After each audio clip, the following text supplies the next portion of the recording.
ایمان کو مضبوط کرنا 56۔ میرے پاس ایک خیال تھا جسے میں شیئر کرنا چاہتا تھا۔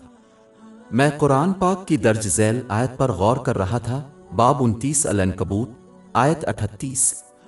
اور شیطان نے ان کے اعمال کو ان کے لیے خوشنما بنا دیا تھا اور انہیں راستے سے روک دیا تھا۔ جیسا کہ اس آیت میں ذکر کیا گیا ہے کہ شیطان لوگوں کو گناہوں کے ارتکاب اور غلط فیصلے کرنے کے لیے ان کے لیے غلط انتخاب کو خوبصورت بنا کر بے وقوف بناتا ہے۔ یہ ان حالات میں ہوتا ہے جب ایک شخص کو دو سے زیادہ اختیارات میں سے انتخاب کرنا چاہیے۔ یہ اس وقت بھی ہوتا ہے جب انتخاب حلال اور ناجائز اور یہاں تک کہ دو حلال اختیارات کے درمیان ہو۔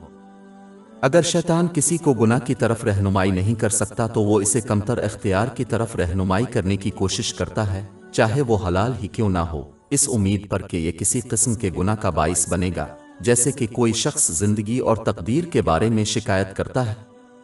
شیطان کسی انتخاب کو اس کے ظاہری فائدے پر اس حد تک توجہ مرکوز کرنے کا باعث بناتا ہے کہ وہ بڑی تصویر اور انتخاب کے نتائج پر توجہ مرکوز کرنے سے محروم ہو جاتا ہے۔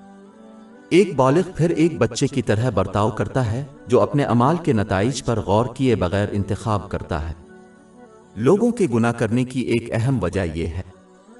در حقیقت اگر کوئی گناہوں کی سزا پر صحیح معنوں میں غور کرے تو وہ ان کا ارتکاب نہیں کرتا۔ کچھ جو اس طرح کے حالات میں مدد کرتا ہے وہ ہے ذہنی طور پر ایک قدم پیچھے ہٹنا اور ان کے طویل مدتی فوائد اور نقصانات کا موازنہ کر کے اختیارات کا جائزہ لینا۔ صرف اس صورت میں جب کسی چیز کا حلال فائدہ نقصان سے زیادہ ہو جائے تو انسان کو آگے بڑھنا چاہیے۔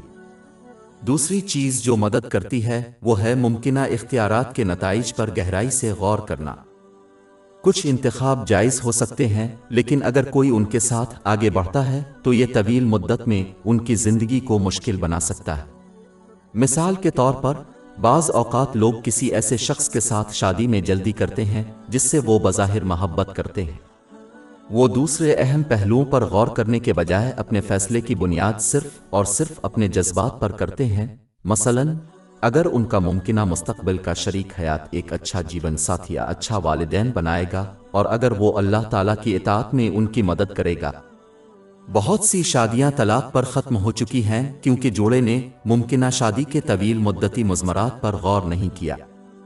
بہت سے لوگ اکثر دعویٰ کرتے ہیں کہ ان کی شریک حیات شادی سے پہلے بہت مختلف تھی، لیکن زیادہ تر معاملات میں وہ بالکل بھی نہیں بدلے۔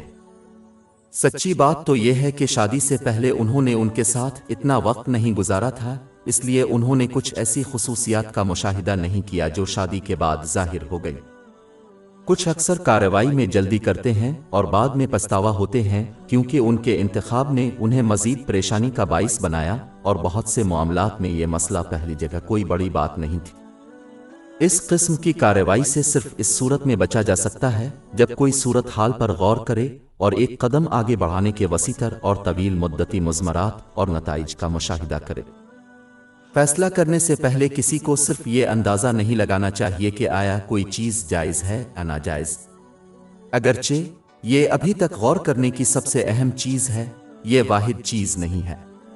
جیسا کہ بہت سے جائز غلط انتخاب جن کو شیطان نے خوبصورت بنایا ہے، زندگی میں مزید پریشانیوں کا باعث بن سکتے ہیں۔